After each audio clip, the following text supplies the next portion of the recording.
नमस्कार दोस्तों, welcome back to your own channel wealth. आज 21 अप्रैल 2025। आई एम प्रेटी कॉन्फिडेंट आप सभी लोगों के दिमाग में सिर्फ यही क्वेश्चन चल रहा होगा कि how irrational the market is.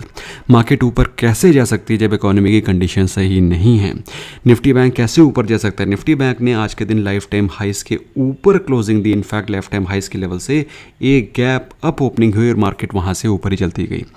People are surprise, at least I am not. कल शाम को, इनफैक्ट कल दोपहर को हम लोगों ने जो वेबिनार किया था उसमें हम लोगों ने डिटेल में डिस्कस किया था कि निफ्टी बैंक और एनबीएफसी में पॉजिटिविटी आगे भी कंटिन्यू रहेगी, क्योंकि आरबीआई के द्वारा लिए जाने वाले लिक्विडिटी के steps are enough to make sure Nifty bank remains pumped up.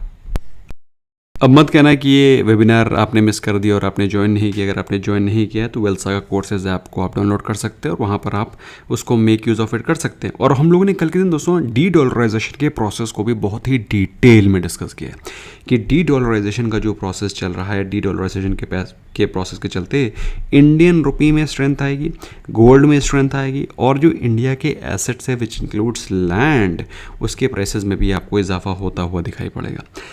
Anyway दोस्तों, अगर हम लोग बात करें एडवांस डिक्लाइन रेशो की, सो आज के दिन मॉर्निंग से ही एडवांसिंग स्टॉक्स वर 2000 प्लस, डिक्लाइनिंग स्टॉक्स 536 के आसपास थे। और by the end of the day अगर आप देखें एडवांसिंग स्टॉक्स धीरे धीरे करके बढ़ते ही रहे। और वहीं बात करें हम लोग निफ्टी 50 की, तो निफ्टी 50 में अगर आप देखें तो 273 पॉइंट्स की तेज़ी के साथ क्लोजिंग हुई है 24,125 पे। इसके चार्ट को भी हम लोग स्टडी करेंगे। निफ्टी बैंक ने आज के दिन 55,304 पे क्लोजिंग दी है, जो कि लाइफ टाइम हाई क्लोजिंग है। अब कई सारे लोग मुझसे पूछ रहे हैं क्या ये अपसाइड आगे भी कंटिन्यू रहेगी। तो दोस्तों, मैंने तो जब निफ्टी बैंक 52,000 पे ट्रेड कर रहा था लास्ट वीक, तब हमने डिस्कस किया था कि मार्केट 54,000 पे आएगी। लेकिन दोस्तों लाइफ टाइम हाइस को ब्रीच कर देखिए, this was in fact I was also not aware. फिलहाल दोस्तों बात करें मिड कैप और स्मॉल कैप में, तो मिड कैप और स्मॉल कैप में ज़बरदस्त तरीके से बाइंग चल रही थी। आज के दिन पूरा का पूरा इंडेक्स 2.5% ऊपर था, 2.5% up mid cap and small cap index. कल के वेबिनार में दोस्तों हम लोगों ने ये भी डिस्कस किया था कि कौन से वो स्टॉक्स हैं जहां पर हमको एक शॉर्ट लिस्ट करने का तरीका क्या है, कैसे स्कैनर बनाएं, कैसे स्कैनर डेवलप करें, कैसे स्कैनर से स्टॉक्स को पिक करें और कैसे वहां पर एक एंट्री और एग्जिट पॉइंट आप बेहतरीन तरीके से ढूंढ सकते हैं। So that was a great session. I am sure जिन लोगों ने अटेंड किया होगा they must have got benefited. और जो स्टॉक्स हम लोगों ने कल के दिन स्कैनर की मदद से निकाले थे उसमें आज के दिन आग लगी हुई थी। टॉप गेनर्स के बारे में बात रहे हैं, टेक महिंद्रा वॉज 5% अप, इसके अलावा Trent, IndusInd Bank, Hero Motor Corp, Power Grid वर दिया था टॉप गेनर्स। गिरने वाले स्टॉक्स में लीड कर रहा है अडानी पोर्ट, 1% से ज़्यादा गिर चुका है। अगर आप बात करें टॉप लूजर्स के बारे में, HDFC life 1%, ITC, HUL, Asian paints are the other top losers. दोस्तों किसी भी स्टॉक में मैं आपको ये नहीं कह रहा हूँ कि यहाँ पर आप बाय कर लें या सेल कर लें, लेकिन मैं बस इतना कहना चाहता हूँ कि मार्केट पे नज़र रखें। सिर्फ आपको मार्केट नेगेटिव लग रही है इसका मतलब ये बिल्कुल नहीं है कि मार्केट नेगेटिव है। आपके बायस से मार्केट नहीं चलेगी। लास्ट एक हफ्ते में जहाँ पर सबसे ज़्यादा आउट परफॉर्मेंस दिखाई पड़ रहा है, जहाँ पर सबसे ज़्यादा बाइंग हुई है, उसमें लीड कर रहा है इंडसइंड बैंक 20% अप। दोस्तों जब इंडसइंड बैंक में आज से एक हफ्ते पहले हम लोगों ने डिस्कशन किया था कि एक एक्सटर्नल एजेंसी ने इसका ऑडिट किया है और ये फाइंड आउट किया है कि टोटल नेट वर्थ का 2% के आसपास ही इनको लॉस हुआ है। और मार्केट ने ओवर रिएक्शन के चलते इंडसइंड बैंक को ऑलरेडी 30% गिरा दिया था, याद है कि नहीं। तो दोस्तों सिंपल सी बात है, अगर 2% का लॉस हुआ है डेरिवेटिव पोर्टफोलियो में, तो अगर स्टॉक 30% गिर गया है तो वहाँ पर क्या है, वैल्यू है। मार्केट ने वो लैप अप करा है। Axis bank, Trent, Shriram finance, Eicher motors are the other top outperformers. Underperforming stocks के बारे में बात रहे हैं, लास्ट एक हफ्ते में सिर्फ 2 स्टॉक्स हैं जो कि नेगेटिव ट्रेड कर रहे हैं, एचयूएल और विप्रो। बाकी सारे 48 स्टॉक्स में हमको बाइंग दिखाई पड़ी है। ITC, NTPC, Maruti are the other top underperformers. वहीं बात करें पिछले दिन के कंपैरिजन में हमें जहां पर हायर एक्यूमुलेशन और हायर डिलीवरी परसेंटेज दिखाई पड़ रहा है, उसमें ITC, axis bank, doctor Reddy's, HDFC bank, HDFC life. दोस्तों ये डेटा मेरा मैन्युफैक्चर्ड नहीं, ये मार्केट का डेटा है। तो इन सभी स्टॉक्स को स्टडी करें, आपको इसमें पोटेंशियल दिखाई पड़ेगा। सो निफ्टी बैंक ने तो अपने लाइफ टाइम हाइस को टच कर दिया, लेकिन निफ्टी 50 अपने लाइफ टाइम हाई से काफ़ी नीचे है। अगर आप निफ्टी 50 का लाइफ टाइम हाई देखें तो वह है 26,000 प्लस के आसपास। और वहीं अगर आप निफ्टी 50 के चार्ट को देखें तो इसमें भी मैं बिल्कुल सरप्राइज़ नहीं हूँ कि मार्केट में ये निफ्टी 50 ऊपर क्यों जा रहा है, क्योंकि अगर आप देखें तो निफ्टी 50 ने इन्वर्टेड हेड एंड शोल्डर का पैटर्न बना रखा है और इन्वर्टेड हेड एंड शोल्डर का जो नेकलाइन है वो अभी अभी ही ब्रीच हुआ है। सो लास्ट सेशन में भी मैंने आपसे क्वेश्चन पूछा था कि क्या टारगेट्स दिखाई पड़ सकते हैं आपके हिसाब से, अगर आपको head and shoulder inverted head and shoulder का कॉन्सेप्ट क्लियर है। तो कई सारे लोगों ने सही आंसर दिया था। सो अगर आप फिबोनाची के बारे में बात करें तो फिबोनाची के हिसाब से भी आगे आने वाले कई लेवल्स बाकी हैं। सो नेट अगर आप देखें आरएसआई के बारे में बात करें तो आरएसआई इस समय 60 के ऊपर ट्रेड कर रहा है, जो कि स्ट्रेंथ को दर्शाता है। अब कई सारे लोग कहेंगे सर मार्केट तो बहुत टर्न अप हो गई है, मार्केट तो बहुत ओवर वैल्यूड हो गई है। सो दोस्तों मैं अब तो ये बात बोल सकता हूँ कि निफ्टी बैंक जब ऑल टाइम हाई के लेवल्स को ब्रीच कर चुका है तो फिर तो ये बात जेन्युइन, ऑल टाइम हाई को अगर मार्केट ने ब्रीच कर दिया है तो फिर of course now definitely you can say कि मार्केट रन अप कर चुका है। फिलहाल बात करें गिफ्ट निफ्टी के बारे में तो गिफ्ट निफ्टी प्रेजेंटली ट्रेड कर रहा है 44 पॉइंट्स नेगेटिव। डाउ जोन्स 2% के आसपास डाउन है। दोस्तों Dow Jones US market US खत्म है अभी, क्योंकि जिस प्रकार का डी डॉलराइजेशन चल रहा है, देखो सिंपल सी बात है, यूएस के डॉलर के प्रिंटिंग के चलते वर्ल्ड इकोनॉमी में जो स्लो डाउन हुआ है, भाई यूएस क्या करता है, यूएस मनी को प्रिंट करता है और लोगों को कहता है कि भाई हमारे डॉलर को यूज़ करो क्योंकि डॉलर रिजर्व करेंसी है। तो यूएस में जो इन्फ्लेशन होता है वो सभी कंट्रीज़ में डिस्ट्रीब्यूट हो जाता है, जो होता रहा है सभी कंट्रियाँ। अब कई सारे लोग कहेंगे सर इसके बारे में आपने पहले डिस्कशन क्यों नहीं किया, क्योंकि इससे पहले उन्होंने टैरिफ को इम्पोज करा भी नहीं। लोग झेल रहे थे कि हाँ ठीक है डॉलर की वजह से कम से कम हमसे टैरिफ तो कम लेता है, कम से कम हम अगर इंडिया में 70% लेते हैं तो वो हमसे कम से कम 30-35% ही तो लेता है, हमसे कम भी तो लेता है। लेकिन अभी क्या करा, यूएस ने कहा कि हम डॉलर की रिजर्व करेंसी भी रखेंगे और आपके ऊपर इक्वल रेसिप्रोकल टैरिफ लगाएंगे। Then world has understood there is no point keeping dollar as the reserve currency now। अगर आपको सेम ही टैरिफ लगाने हैं जो कि आप हमारे ऊपर इम्पोज कर रहे हो, जो हम आपके ऊपर इम्पोज कर रहे हैं, तो why trade in dollar, let's trade in our own currency और rather let's trade in gold. That is the precise reason why gold is going up.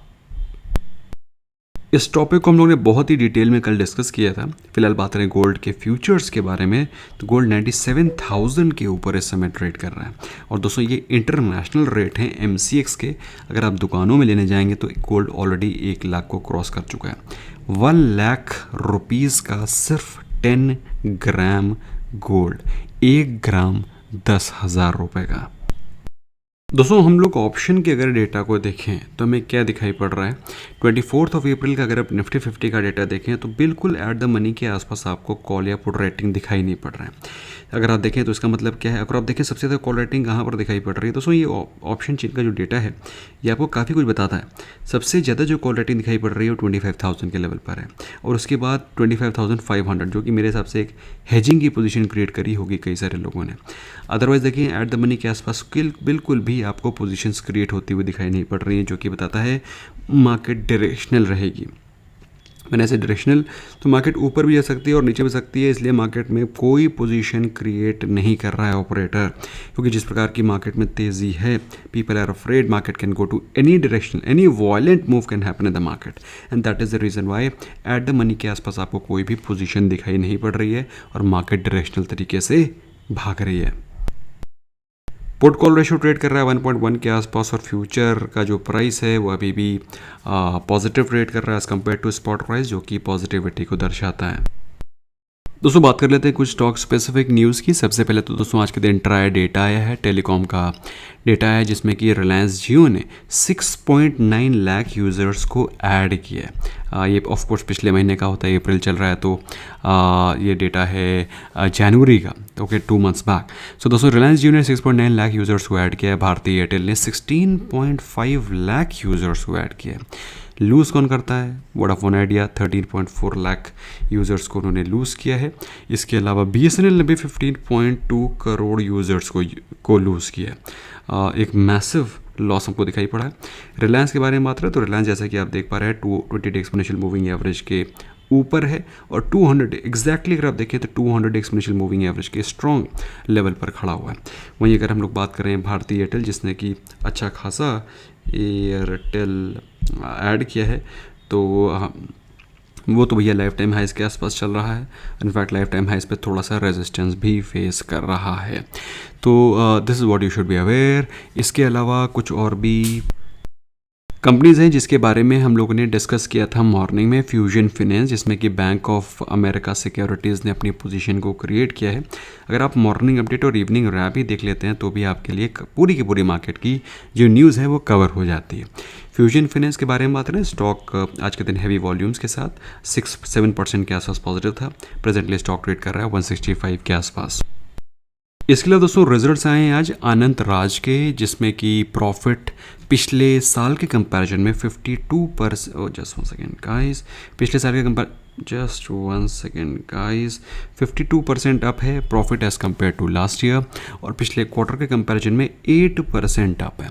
वही रेवेन्यू बात करें तो पिछले साल के कंपैरिजन में 22% अप है, और पिछले क्वार्टर के कंपैरिजन में जस्ट 1% अप है। मार्जिन जो पिछले साल में थे 23.6%, जो कि बढ़ करके भी 26.35% हो गया है। दैट मीन्स मार्जिन इंप्रूव हुए हैं। इनफैक्ट पिछले क्वार्टर में जो मार्जिन थे दे वर 24.98%। तो रिजल्ट्स अच्छे हैं, और जैसा कि आप लोग जानते हैं दोस्तों, ये रियल एस्टेट की कंपनी है और अभी डेटा सेंटर पे भी काम कर रही है। स्टॉक अपने हाइज 900 प्लस के लेवल से करेक्ट होकर के 50% ऑलरेडी करेक्शन शो कर चुका है।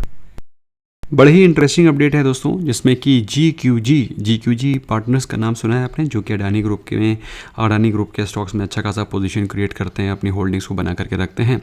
सो GQG पार्टनर्स ने पतंजलि फूड में अपने स्टेक को बढ़ाया है, जो कि पहले 3.69% था, उसको बढ़ा करके 3.89% कर दिया है। नो डाउट अबाउट इट कि स्टॉक काफ़ी समय से कंसोलिडेट कर रहा था। अगर आप देखें 2024 में एंटायरली 1700 से 1900 के जोन में ये कंसोलिडेट करता रहा है। अभी स्टॉक आज पिछले 2 दिनों से थोड़ा सा रेडनेस भी शो कर रहा है। इसके अलावा अगर आप बात करें तो बैंक ऑफ बड़ौदा में गुड न्यूज़ है, और बैंक ऑफ बड़ौदा में गुड न्यूज़ ये है कि बैंक ऑफ बड़ौदा के बारे में बात करें तो बैंक बड़ौदा प्रेजेंटली LIC ने अपनी पोजीशन को क्रिएट किया है और एडिशनल 0.15% का स्टेक बाय किया है 1 अप्रैल से 16 अप्रैल के बीच में। तो जो पहले 6.9% का स्टेक था, 6.9% का जो स्टेक था वो बढ़ा करके 7.05% कर दिया LIC ने। So that's something what you should be aware. और स्टॉक भी अपने 200 डे एक्सपोनेंशियल मूविंग एवरेज के ऊपर ट्रेड कर रहा है, ऑल्दो स्टॉक करेक्ट बहुत बुरी तरीके से हुआ था। वहीं बात करें हम लोग GNA एक्सेल के बारे में, GNA एक्सेल, तो GNA एक्सेल में गुड न्यूज़ है। गुड न्यूज़ ये है कि रिजल्ट्स काफ़ी अच्छे आए हैं, और आज के दिन स्टॉक भी 10% से ज़्यादा ऊपर था। प्रॉफिट्स पिछले साल के कंपैरिजन में 25.4% अप हैं, और रेवेन्यू पिछले साल जो 375 करोड़ का था, जो कि बढ़ करके अभी 377 करोड़ का आया है। रेवेन्यू में इजाफा नहीं है, लेकिन प्रॉफिट्स इंप्रूव हुए हैं। उसके पीछे का रीज़न है मार्जिन्स। पिछले साल जो मार्जिन्स 9.6% के थे, जो कि बढ़ करके अभी हो गए 13.3%। दोस्तों आई होप आपको वीडियो पसंद आया होगा। कई सारी इन्फॉर्मेशन को हमने डिटेल में डिस्कस किया है। किसी भी स्टॉक में बाय करने से पहले अपनी ड्यू रिसर्च डेफिनेटली करें। किसी भी स्टॉक में कोई भी information should not be considered as a buy or sell recommendations. I reiterate this once again. That's all from my side friends. Thank you so very much. Bye bye for now.